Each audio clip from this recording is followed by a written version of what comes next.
He's editor-in-chief of Breitbart News and a New York Times best-selling author. And on this podcast, he brings deep research, prescient analysis, and world-class guests. He's Alex Marlow, and this is The Alex Marlow Show. All right, welcome to The Alex Marlow Show. On the road again today in Washington, D.C., and it's going to be a great show for you. We're going to speak to John Nolte. I just taped with him, and I'm also going to play for you my 20-minute conversation with Senator Bernie Moreno from yesterday's event that we did with J.D. Vance. Those of you who are unaware of the event, then you must be living in a slight bubble, which is okay if you're still listening to the show. But we sat down with the Vice President, Matt Boyle, our Washington bureau chief, and a assortment of really interesting figures in the chemical space, in the war technology space, and Senator Moreno as well. And we had some great conversations. All that's available for you at Breitbart News. But the interview with the vice president went a lot of different places. And the interview with the senator was really terrific. And I'm going to have that for you later in the show. But we're getting the events game at Breitbart News. We had some great events this year. And I think next year's going to be even bigger and better. And I will tell you, this is a tease, really excited about this. I just taped with the Treasury Secretary, Scott Bessent, and that's going to be Monday's show. So we'll have that for you on Monday. So it'll be the biggest guest we've had on the show. I would say one of the most powerful people in the world, arguably top 5, maybe certainly top 10. And just terrific. He explained so many things in, I think, an effective way. I think he clarified a lot of questions I think all of you might have had, and it's a great report and a super cool room, the cash room in the Treasury. So those of you who don't watch the shows, definitely try to watch that one if you can. And so that's coming for you next week. We had a big week. I've got some big guests already lined up. So don't sleep on the Thanksgiving week content here on the Marlow Show, because we got a lot coming down the pike for you. But this will be my last one in DC for now. And then I will be heading to Dulles International Airport. And I got to tell you, I'm feeling a little nervous because the mobile lounges keep crashing. Those of you who've been to Dulles, you'll know this. They have a very bizarre tram system. They call it a mobile lounge. It's this bus that you sit in for a little bit and then you drive on wheels around the airport. And we've had multiple mobile lounge crashes this month. One injured 18 people. And it's interesting because I follow a podcast that's not politics related, but they're always making fun of airports, and they hate the Dulles International Airport. And I always kind of liked it. I always thought it was really easy to get in and out because there's this long highway that goes straight to it from DC. And I've always found the flights there to be convenient, and it's much nicer, particularly the American terminal, not the United terminal, but the American terminal, much nicer than what I get at LAX when I have to go there. So I always thought it was okay, but keep seeing these mobile lounges, which I've always thought were sort of quaint and charming, keep crashing. So wish me luck as I go and brave the mobile lounges later in the day. There's a lot of the news that I'm not going to get you fully caught up on. That's why I always recommend Breitbart.com, getting the Breitbart app, all of that, because the president is visiting with Zohran Mamdani today. And I talk a little bit about this with the Treasury Secretary, so we'll have that on Monday. But I don't even know exactly what they talked about. I'm curious. But I do have to say, I wonder if this particular item came up. Check this out. Her aunt with a feeling like she couldn't even leave their home. I heard from an older Bangladeshi woman who told me that she canvassed for me over the course of this campaign in fear of whether she would be picked up in the course of knocking on doors because she was afraid to even go to the grocery store. And I think what we've seen under this current administration here in New York City is an unwillingness to stand up for the laws we already have here. We have sanctuaries. So what he's admitting there is that illegal aliens were canvassing for him, which I looked into this. I don't think is technically illegal, but it just doesn't that sort of give away the game with illegal aliens, is that if you can canvass for people, then you can essentially import Democrat activists from overseas. And so long as people are willing to turn a blind eye to the illegality of them showing up to begin with, then they can get away with all sorts of different things. So it's including interfering in our elections, which should be foreign interference in our elections. Isn't that what it is? So, but that's how we treat it. We're still a very Epstein centric environment here. We have a lot of Epstein content today for you, but a little bit with Nolte, we talk about it a bit, but there are a lot of Epstein chatter, and will it backfire on the Democrats? I was on Laura Ingram's program on Wednesday talking about this. That's up on my X feed. If those of you want to watch that, feel free. Yeah, but we talk about that. Can it backfire the Democrats? I'm optimistic it might. We had Jasmine Crockett out there who took a bunch of donations from a different Jeffrey Epstein I'm sorry, accusing Republicans of taking donations from Epstein, but it was a different one. So as if we were only outraged that a man named Jeffrey Epstein donated. No, it's the one who was preying on children and then working illicit international deals to curry favor around the world, and perhaps working clandestinely with various intelligence agencies, maybe Americans, maybe not.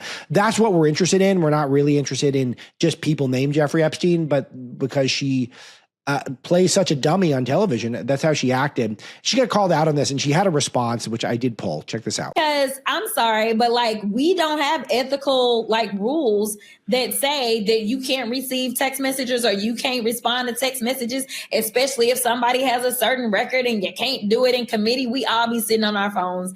And yes. This is in response to Stacey Plaskett, who is the Virgin Islands representative, receiving text messages from Epstein during a hearing where he's coaching her through the hearing. Remember, Plaskett would not have won unless Epstein's buddies got behind her. And so he bought that seat. And and even after he had been convicted, even after he'd scandal after scandal, that she's getting real-time updates from him. And the Democrats trying to explain this away it's a tall order. Yes, people be texting. Our staff texts us. Everybody texts us. People, I remember when I had the bleach blonde situation, who was texting me? My pastor. Okay. So I don't know who the bleach blonde is she's talking about, but she's acting as though we're outraged that someone received a text. So Marjorie Taylor Greene. Okay. So she's very much, no one cares that your pastor was texting you. It's a logical fallacy in every sense of the word. We're not outraged that someone got text. We're outraged that a guy who is a convicted pedophile and was clearly involved in all sorts of nefarious transnational deals that may have compromised parts of the U.S. government, maybe engaging in broad levels of blackmail, was texting a official during the middle of a hearing. That's what we're outraged about. So they make it so easy that I just have to tell you, we've got to get back on track to make sure we don't blow the midterms, because we're really not up against very much. And Jasmine Crockett is now she's the face of the Democrat Party. It's her party. Other than Mamdani, and he's there at the White House. So I got to tell you, I will tease. I did get Secretary Bessent's advice for Mamdani. So a lot more content on that and commentary on that down the road. I can tell you more about my trip and all sorts of things. I had a flight. Ron Klain was on my flight, which was just unbelievable. Ron Klain, was the Joe Biden chief of staff. He was recently one of the most powerful people on the planet. And he has looked so sad and so small, and no one was talking to him. And it's just sort of a beautiful thing. And, just something that a guy who was a year ago one of the most powerful people on planet Earth was, I guess he's an attorney for Airbnb or something, flying around and just looking sad and tired. And it's so great. To the victor goes the spoils. And it's important for us to keep up the winning here. And that's what we're going to try to do for you on the show. All right, let's bring in John Nolte. But first, I'm going to tell you about Call Sign Courage. You've heard about the new movie at this point, Call Sign Courage. It's the story of Space Force Commander Matt Lohmeyer. He's the one who blew the lid off the military's DEI agenda. He saw how Marxist messaging, critical race theory, and rampant DEI training was changing the culture of the military. Suddenly, everyone was equal. They'd stripped away merit-based selection processes. They stripped away promotions based on merit, and the lack of accountability, competency, and effectiveness had actually become a domestic threat. But he spoke up, how he saw the military tearing away its unity, its readiness, and the whole reason why we have a military to begin with, which is lethality, the ability to win the wars that we fight. And so what happened when this happened to him? They broke into his home. He was spied on and threatened, but Lohmeyer didn't back down. So career officers kicked him out. Then President Trump swooped in, made him Undersecretary of the Air Force, so he could solve problems.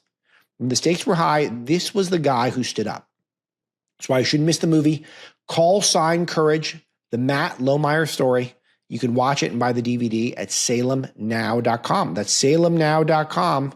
Call Sign Courage. You got to check it out. All right, it's always great to see John Nolte, who is one of the most important people, I think, writing on culture, media in America, also politics as well. John, I want to start with just a Something you wrote up, which is sort of the elephant in the room this week, and why I think you're seeing a lot of negative headlines for President Trump in the media, which is that the Democrats have a massive lead in this Marist poll. This is going to be used for framing victory begets victory, as it is said, and the left is trying to act as though they've got the momentum, mostly because we're just talking about things that are not positive for President Trump. My follow-up to this is inevitably going to be about their infighting amongst themselves. But overall, what is the warning sign that we need to send up here? Rank and file voters aren't concerned with the infighting. They're not following any of that. They're not concerned with, I don't think they're concerned at all with Epstein.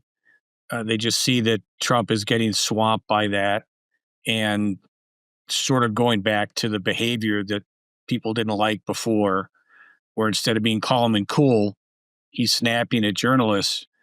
But I think what people are going to look at is the price of gas. They're going to look at the price of a dozen eggs. They're going to look at the jobs reports and their own incomes. And that has not kicked in yet like everyone had hoped. Gas here is $2.99 a gallon, which is pretty much what it was when Trump was elected. It went down for a while. So it's how people feel about the economy. Now, I know that Treasury Secretary Bessent has said things are going to blow up in the first and second quarter of next year. The second quarter might be too late. But I think if the election were held now, I think it would be another Tuesday night like we just had at the beginning of the month. People are, they're not seeing what they wanted to see. They see a distracted president, not just by Epstein, but, the foreign policy stuff where he's been very successful. Yeah, that's what's interesting here is that we've got a real slate of unfortunate circumstances for President Trump. I think the first one is that he inherited this horrific Biden inflation, the Biden economy. But the way I phrased it, and I was just after the Treasury Department, as I mentioned in the opening of the show, the way I phrased it is that you didn't cause the problem, but it is your problem. And that's where there's a huge onus on the president to solve a problem that was created by Joe Biden and establishment Republicans and Democrats and all sorts of people who are not Trump. But ultimately, I don't think that's what voters are going to care about come next November. Yeah, it'll be his economy for 2 years. And it's reasonable to say that after 2 years, it's your economy. And opinions are going to start hardening come next summer, which doesn't give him much time to bring things to life. And this Epstein thing, it's so frustrating because it is an unforced error on the Trump administration's part. And they're totally swamped by it. And it's obviously getting under his skin. And people don't want to see that. They don't want to see prickly Trump. They want to see funny, charming, insulting Trump. But they promised to release the Epstein files, and then they balked on it. And they're just they batted 1,000 for a year. I've never seen an administration do as well as this one has. And this one thing, which was huge, they just bungled it. And I just can't get over it. So, no, the economy, hopefully they have done the things that will bear fruit next year. Hopefully the Epstein thing will be behind them next year. We'll see. Right. So break down the Democrat strategy here and how they're getting away with this, which is I'm kind of impressed in a way, but I feel like there's got to be an element of luck. Epstein, a Democrat donor, tied in deeply to the Democrat establishment. Yeah. Trump seemed to have read Epstein perfectly and kicked him out of Mar-a-Lago. And there's no evidence that Trump went to the island or was involved in any of the underage girls, where meanwhile, you got people like Larry Summers, who not only was in the Clinton administration, the Obama administration, but was the president of Harvard. There's nothing more establishment in the Democrat world than being the president of Harvard. Because remember, that's not just being the president of Harvard, that's also running what's essentially an NGO influence operation, which is the Harvard Endowment. And so he's doing that. He's going all around the world with Epstein, post-Epstein, getting busted preying on young girls, and is rounding up money for Democrat causes and Harvard. And yet this has become a Trump scandal. I mean, how on earth did they pull this off? Trump spent most of the 2024 election promising to release the Epstein files. Then he didn't. He balked. And that gave the Democrats the in they needed to scream cover up.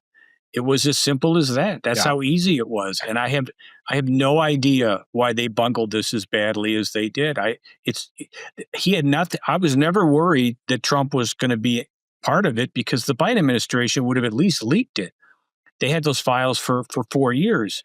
But that's it. It smells, I'm going to release them, and then I'm not going to. Well, why won't you release them? We never got a good explanation, and he just opened the door to this, and it's just one of the dumbest political moves of his entire career, which is filled with mostly brilliant political moves.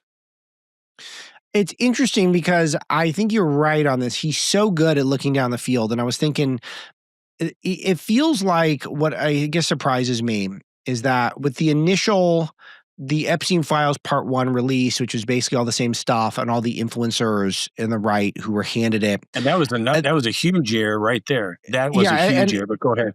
Yeah. That felt like a Pam Bondi mistake. And Pam Bondi, I'm not a Pam Bondi hater, but she just does not strike me as the brightest person in the administration. I'm sorry. I hope we have a lot of content with her, and I hope she comes on the show, et cetera. But maybe she'll blow my mind. But it just, I feel like maybe that was her mistake, and it just got past everyone, and so it happened. But then the recovery, the unforced errors afterwards seemed to be really terrible, where Trump was then saying, well, we're not going to put it out. But then that just allowed the Democrats to talk about it some more. And then now we're going to get the files. And here's my worst case scenario, John, is that they actually look way worse for Democrats. And we still don't end up getting the W on this issue. And I guess that's also my official prediction of what's going to happen. Yeah, it's mine as well. And you're right. It would be like if you questioned me about my expense account. And I said, okay, I'm going to spend the weekend and I'm going to prove to you I did nothing wrong. My expense account is totally within our company guidelines. And then I don't give you the expense account. But I'm innocent. Why? It just makes no sense. And the Pam Bondi thing was, they wasted all those people's time. They made them look like fools holding those notebooks up. Yeah. And you're right. What's going to end up happening is that there's going to be another Larry Summers. There's going to be another this. There's going to be another Democrat.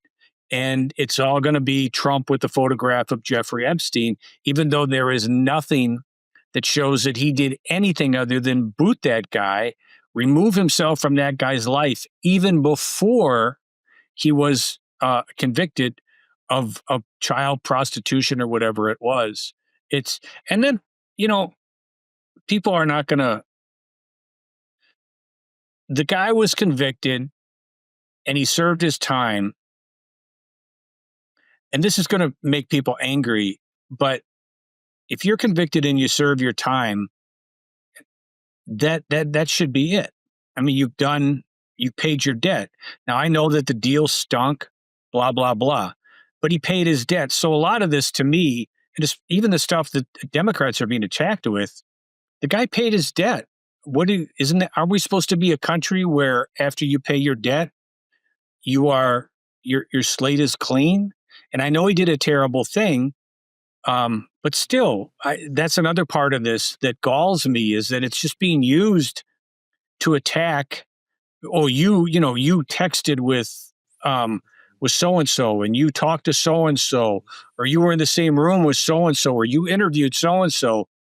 The guy paid his debt, and unless people knew what he was doing, and Larry Summers, it sounds like he did, but unless people knew what he was doing, to me, this is all just silly, stupid political games. It's just really a waste of time. Well, I think he knew what he was doing, but I think what's interesting is I'm looking at it from a political messaging politics standpoint, is that it does feel like Trump, and you have another story this week about how President Trump's job approval on foreign policy is the best of the 21st century. His foreign policy is almost perfect, and yet a lot of conservatives now are criticizing Trump's foreign policy for thinking it's too Israel-centric when he keeps wrapping up all these wars and bringing peace all around the world. He's not gotten into a single war because of Israel.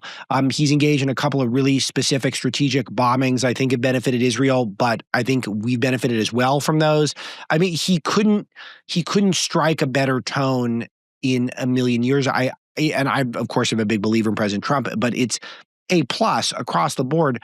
And yet I feel like even that's going to be used against him because now the narrative is he's too much of a foreign policy president and not a domestic policy president, which is, I don't even think that adds up considering that we got the big, beautiful bill. We got the historic crackdowns on illegal immigration. We clean up crime. But yet it does feel like despite the establishment media losing so much credibility with the American people, it just doesn't feel like we're on the successes. It feels like we're on the imperfections. Yeah, the media is effectively wrapping Trump around the axle of the Epstein thing. That's a big distraction. And the economy is not doing what we thought it would be doing by now. And the big psychological effect is when you drive by the gas prices and you see it's still almost $3 a gallon, at least it is here. But yeah, the successes are extraordinary. But he has been quite, his attention has been eaten up by all this stuff. And it's all good that he's doing, and it's good for America. And these people that criticize Israel are monsters. They're just pigs because that country is killing jihadists for us. And what more do you want? And taking out Iran's nuclear program? What do you want to do? Do you want Iran to have a nuke? Do you want to be blackmailed by Iran?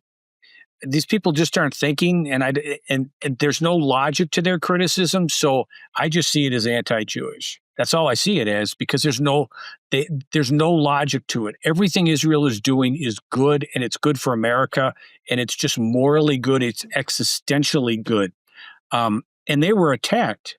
So that to me is bogus. But yeah, but people that are saying he's a little too distracted by foreign policy, maybe just from a PR point of view.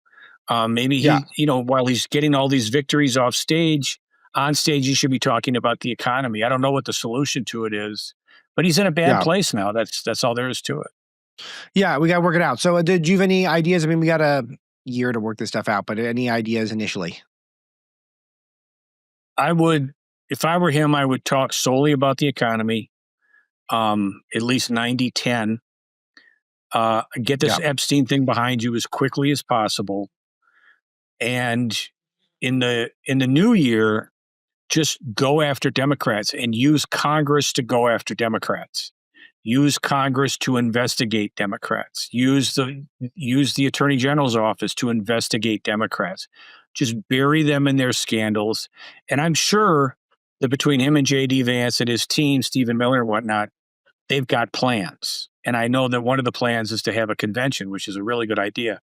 So all of that is good. I'm sure whatever they're doing is smarter than what I'm coming up. I do have confidence in them, but you only have so much control over the economy. And at the end of the day, it's going to be the price of eggs that I think determines what the midterms looks like.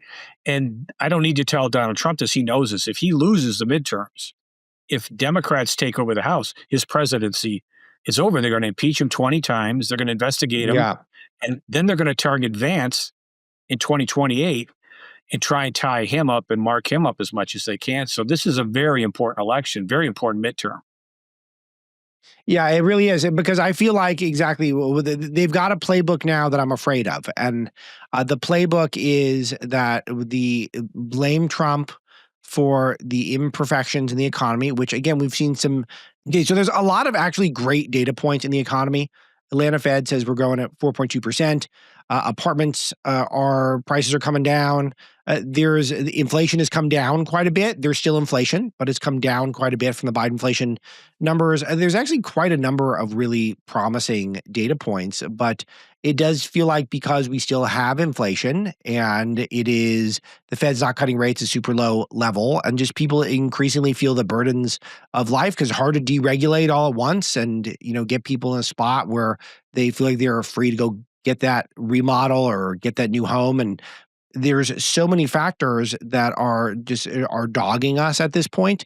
And it feels like it's going to be this battle to try to message on this topic. And that's where I feel like the primary focus has to be, both messaging and driving solutions. But I think I feel a little optimistic, John, a year out that we can do it. But if we don't, here are the stakes. They frame it as it's Trump's economy, thus he should lose. Then he will get impeached in investigations and he doesn't get anything done in second 2 terms.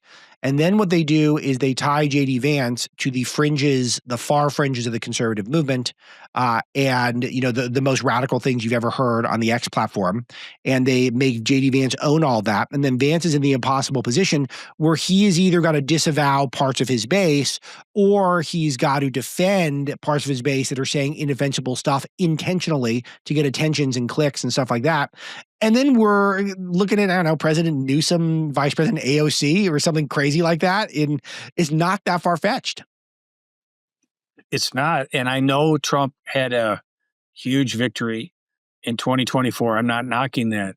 But in the States, it was close. You're talking about 10,000, 20,000 votes.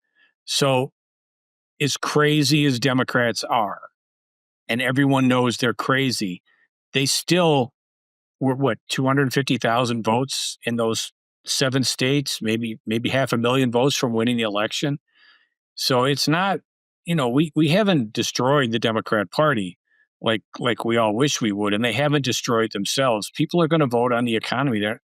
If there's anything we learned in Virginia from that drubbing we took in the governor's race, it's that people are not going to vote on bathrooms. They don't care about perverts in bathrooms. They care about the price of eggs and the price of electricity. And a president only has so much control over that. There's only so much he can do. So, and I know he's doing everything he can. It's just whether or not it's going to happen fast enough. And the worst thing would be if it doesn't work soon enough, and then they can discredit all of it. The Democrats could discredit everything he did. We shouldn't have shrunk the size of government. We shouldn't have cut taxes, which is what they did to the Bush to the Reagan-Bush era. That's what Bill Clinton did to the Reagan-Bush era in 2012. We had all this prosperity, then we had a very small recession. It's like, tax cuts are bad. Deregulation's bad. And then the voters go for it. So, that would be a very bad long-term byproduct. And I'm scared that once Democrats get in office, they'll never let go. They will so rig the system. Newsom just passed a bill where it's illegal to request an ID to vote. So it's a very, very troubling scenario. I would like 12, 16 years of Republican rule just to flush out the system before a Democrat gets back in. Eventually, a Democrat will get back in.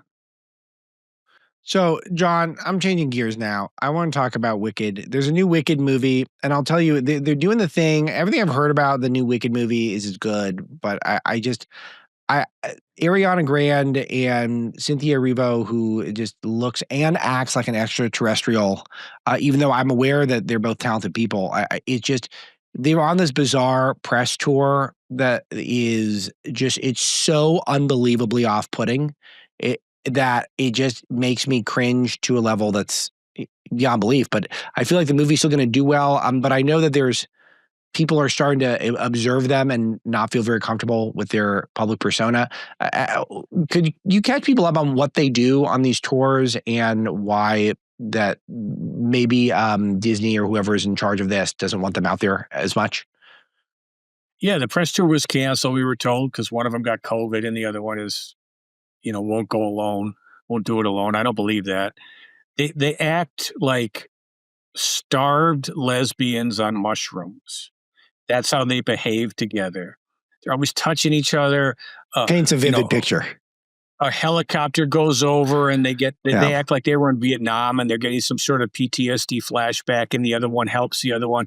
It's very gross. It's very off-putting. And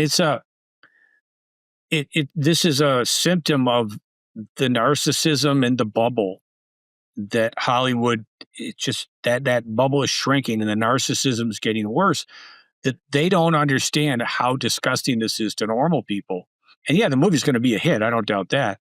But at the same time, it probably could be a bigger hit if these two were more relatable and likable and normal, and you could look at them and say, yeah, I like them. I'd like to go see them in a movie, like we thought about Bruce Willis. He's a cool guy. Let's go see his movie. Eddie Murphy, cool guy. Let's go see his movie.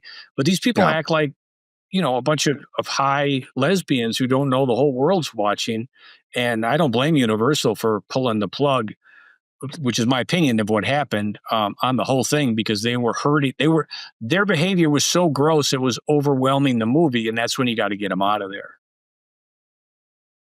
Do you think I know it's at least partially affectation, but do you think it's all affectation, or do you think they're really this weird? Because I always wonder this about people, why they can't at least impersonate normal people. And I see our own version of this in the political world, that you go and you spend time with people who are really not normal. And most of them try to at least feign that they're a normal person in real life. You think of whoever your favorite political or news commentator are, when you see them in person, they mostly act pretty normal. Some of them have, extra security or get to fly in private planes or are very busy, but I don't see a ton of people acting like divas. I've got one example I could think of, but if I mention this person's name, then I'll probably show up on her podcast. I don't want to do that. But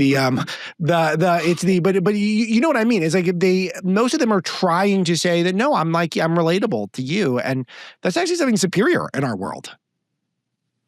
Yeah. Artists have always been different. They always, if you read about the classic stars of the golden era, who were extremely relatable, extremely likable, a lot of them were neurotic, a lot of them were bizarre, but they understood that in public you behave a certain way if you want to remain a star. You behave a certain way if you want people to like you and to come to your movies. You're self-deprecating, you're charming. You talk about life in the real world. I take care of my kids and I wash the dishes, and it's all lies because you got a nanny and you've never washed a dish in your life. But that's what they did. And stars today, Hollywood is so insulated now, and normalcy has been so removed that they think that's okay. They think, this is going to appeal to people, how much we love each other and how much we protect each other and how vulnerable we are and how we're victims of helicopters. In their world, that's appealing, so they bring it out into the real, and they have no idea how to behave. They don't even know what a real person behaves like. They don't see normal people. They just see weirdos like themselves. I mean, when we started Big Hollywood almost 20 years ago, Hollywood was bad. It is much worse now, especially as far as being insulated and being completely taken over by women and by left-wing women and by the LGBTQVWXYZ crowd. And those people, they cannot relate to normal people. They just can't. John Nolte, wonderful stuff as always. I wish we had more time, but we don't, and that's my fault. And I always appreciate all the work you do. At Nolte NC, NC is in North Carolina, on Twitter, Breitbart.com for all of his writing. Thanks, John. And next up, we got Senator Bernie Moreno, my interview at our big JD Vance event that I mentioned earlier. Check it out. I've got the pleasure of introducing the Honorable Senator Bernie Moreno.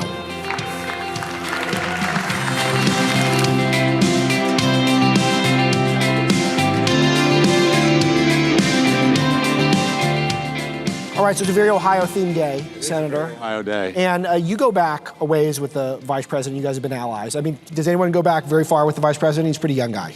But it's of all the people, you're one of the people I think are one of his closest allies in Washington. Tell us a little about your history with him. So I met JD back in 2017. He had just obviously started his book tour, came to Cleveland. The person who was kind of helping him out, kind of navigating things, was somebody who I knew.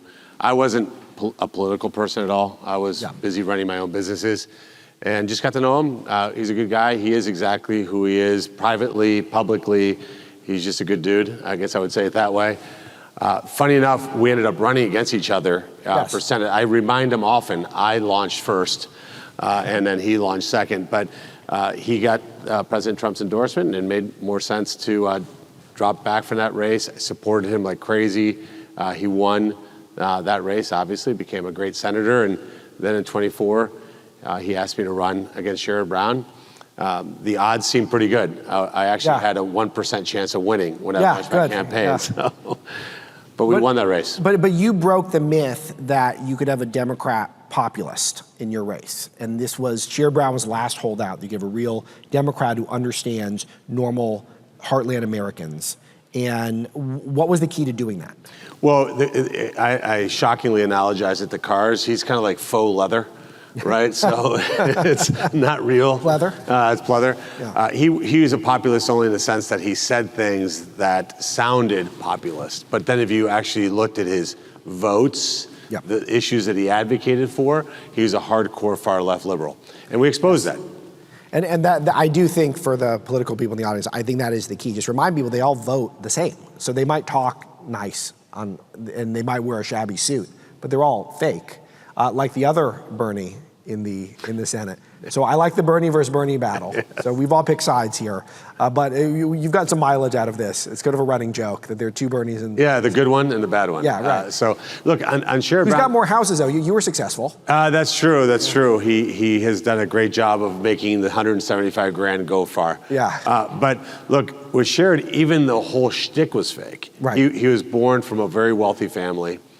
He went to Yale, and then all of a sudden he puts on blue jeans and some sort of raggedy tailoring. shirt. Yeah. I think his voice may even be fake. I don't know. And then pretends he's like this working class guy. He used to say on the campaign trail, I went to high school with the sons of carpenters and bricklayers and auto workers. Yeah, those are the kids that beat you up. Yeah. So you mentioned an interesting thing that you ran against Vice President Vance and he won, and then you made friends with him again. Well, we were never not friends. Actually, we spent a lot of time on the campaign trail together. This is exactly where I'm going. We're in a movement now where it's just feeling there's some fissures in MAGA right now.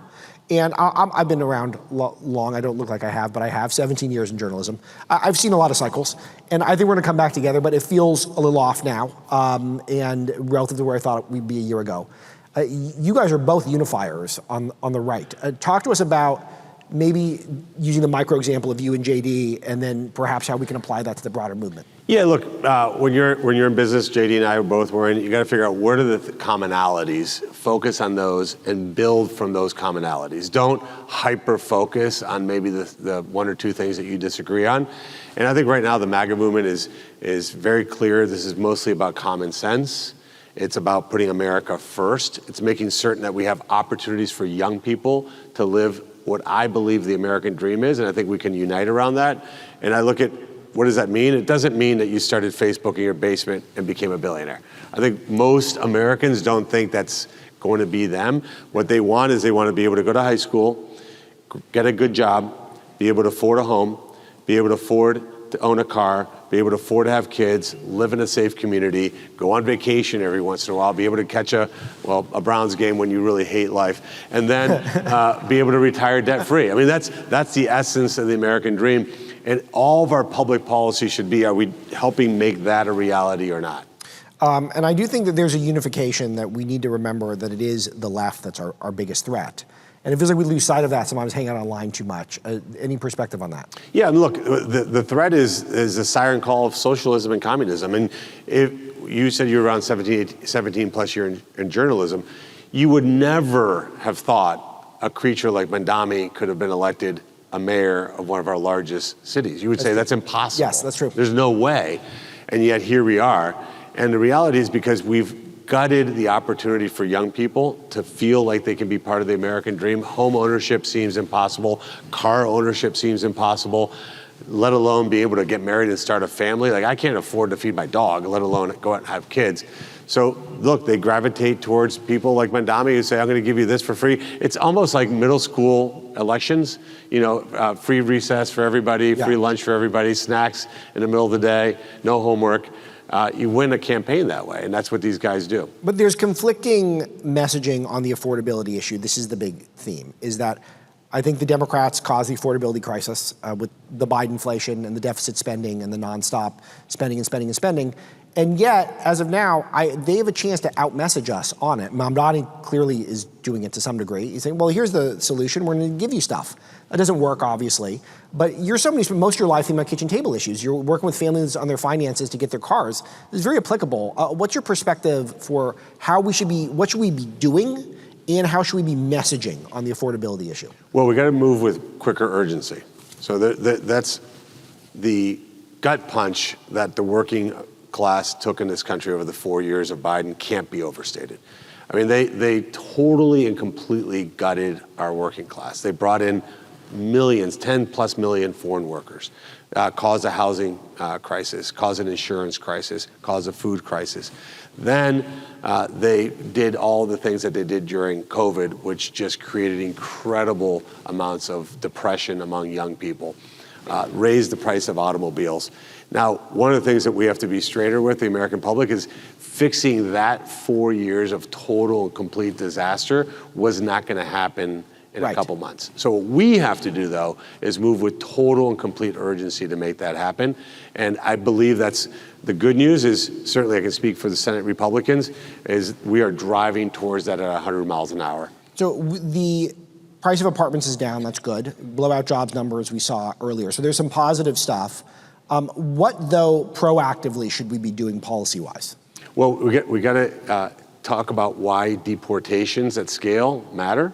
Yep. Because I think there's this idea that... That's the apartment connection. Yeah, because we're saying, well, we're targeting Hispanics. Look, I wasn't born in this country. I'm Hispanic. I don't view myself as being targeted. I became an American citizen at the first opportunity I could. This is not about being anti-Hispanic. This is saying you weren't invited into the country. You broke in. And it's not, oh, we're going to forgive you. It's like, no, you have to leave. Like, if I broke into your house, you wouldn't say, oh, you know what? Now that you're here, I'm going to feed you, clothe you, and take care of you. You'd say, like, get the heck out of my house. And maybe they can come back in later, but we have to be clear. Moral clarity matters. If you are not allowed to be into the country because you came here illegally, you have to leave. And it's not just criminals. Criminals is obvious. I mean, can you imagine how insane the opposite is? Well, if you're here illegally and committed a crime, well, you have to leave. No, if you're here illegally, you came in through a crime and you must leave. And we have to control the amount of immigration we do. We can't have 10 million people in a 4-year period of time. It doesn't work. Look at Europe. Do we want to be like that? Is that a good model? It's a terrible model. And we have to control that. And by the way, the price of entry has got to be assimilation. I view myself as an American. Yes. I don't view myself as Colombian. That's where I was born. But I made a choice, a conscious choice to become a U.S. citizen. That means learning the language, learning our culture, learning our history, and appreciating that. And I think that there's nothing wrong with being clear on that. Yeah, and it does remind me of the Jasmine Crockett quote where illegal aliens did not commit any crimes. Like, well, the word illegal is in the title, so it's just... Well, she wasn't asked to be part of Mensa. No, she was not. She's dazzling. Yes, in fact, yesterday, I torture myself and watch CNN in the morning and at night. Sure. And last night, she's on Caitlin Collins saying, well, when I said Lee Zeldin took money from a Jeffrey Epstein, I wasn't lying. Yeah. She did confuse two Jeffrey Epsteins. Yeah, that was great. Thank you, Jasmine. It's all the content for us at Breitbart. We're so grateful. Okay, so I want to ask, though, about, in particular with your, where I feel like you fit into the new generation of conservative leadership, is Trump was right about trade. And he called for tariffs. Everyone said they'd be inflationary. They haven't been inflationary at all. And it feels like this trying to reshore, bring manufacturing back to the heartland, this isn't just a winning political formula, it's actually winning economically. Oh, absolutely. Look, the experts have been so catastrophically wrong this year. If you go back to Liberation Day in April, do you remember what they said? What? The economy was going to collapse. This is going to be a 1929 depression. America's over. This is it. Throw in the towel. And we haven't seen inflation go the way it has. And by the way, in the meantime, I can't tell you, I could name 100 CEOs that have been in my office. We're building in America because of tariffs. I had a dinner last night with a gentleman. We used to make this in Canada, now we're making it in Ohio. We used to make this in Mexico, now we're building it in Ohio. Why would we be against that? I guess the only reason to be against that is if you're from Mexico or Canada. But if you're from America, it's like, you're gonna bring more good, high-paying jobs to the United States. That's fantastic. The interesting point is the other viewpoint, which is to say, well, we should chase the lowest production site on earth. Well, in that case, let's make everything overseas. Let's rely on China for literally everything. Let's see how that goes. That defense conversation you just had, that's over. Right. Because you're just gonna hand the economy over to the Chinese. That's insane. So look, we made a catastrophic mistake 25 years ago by normalizing trade relationships with China, thinking that was gonna be a good gig, and it wasn't. And we just some of the people who are still here should have the humility to say, man, we really screwed this up, and we're going to be on the right side of fixing this, instead of fighting President Trump. But you know, Trump derangement syndrome is real. If Trump came out against water, they would say water is nothing, you should never drink water. So there's a real realignment that's taken place. You're part of this, as I keep alluding to, in the conservative movement. It's interesting because you think about Dick Cheney a little bit today and how the Republican Party has made this huge realignment, and I think mostly in a positive way. And yet there still is some resistance to this acceptance that the America First version of the Republican Party is here. And part of the way to cement those gains is to make sure that some of those low propensity voters new to our coalition continue to show up and vote, not just when Trump was on the ballot. This is a big thing heading down the road. What do you think is the messaging to make sure some of those newer members of our coalition understand we love them, we want them to stay? Well, we got to be honest with them, and we have to deliver for them. I mean, part of the problem, and I talk to my colleagues about this quite a bit, is when you campaign, you have a set of issues. I'm going to do A, B, C, D, and E. You vote for me, I'll get this done.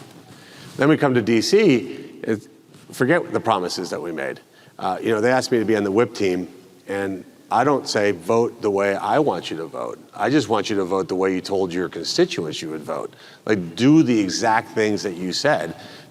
But they sometimes forget that. And so those voters, what happens is they're like, well, I voted for you and you didn't do any of the things. Right. So why would I vote? Why would I take my time to go vote for you again when you didn't deliver on the promises? That's what President Trump's talking about when he says nuking the filibuster. Because if we go to the midterms and we haven't completed our agenda, what's the motivating factor to voters to say, hey, make phone calls, knock on doors, pass out literature, put up yard signs, get tortured on social media for supporting President Trump and Republicans, and you get nothing?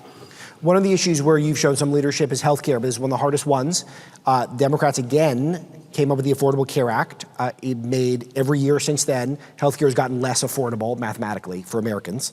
And yet somehow they win in the polls on messaging versus Republicans. How could we beat that? I mean, how could we lose to that? What do we need to do? Well, they do have a Breitbart aside and a few others. They have a massive megaphone called the mainstream media, right? So Democrats lie with impunity. It's actually pretty shocking to watch. The vice president calls it the fake news, by the way. Well, it's unbelievable because I have to. You guys get the clips. I get the full feature-length movie when I preside. So freshman senators have to preside. I call it getting waterboarded. I'm like, oh, because they give us water to drink there, and it's like listening to Chris Murphy for an hour should be combat pay. I mean, the things that he says is so absurd, but the media doesn't fact check him. So what I was able to do during the shutdown, at the end of the shutdown, was Chuck Schumer was on the floor, just spewing nonsense as he does, usually around 10:15 in the morning, and I went out there and just very politely asked him some basic questions. He's not used to getting even the tiniest amount of pushback, and he collapsed. Things like, well, okay, you want these Biden-era Obamacare subsidies to be expanded. Should there be income caps? Yes.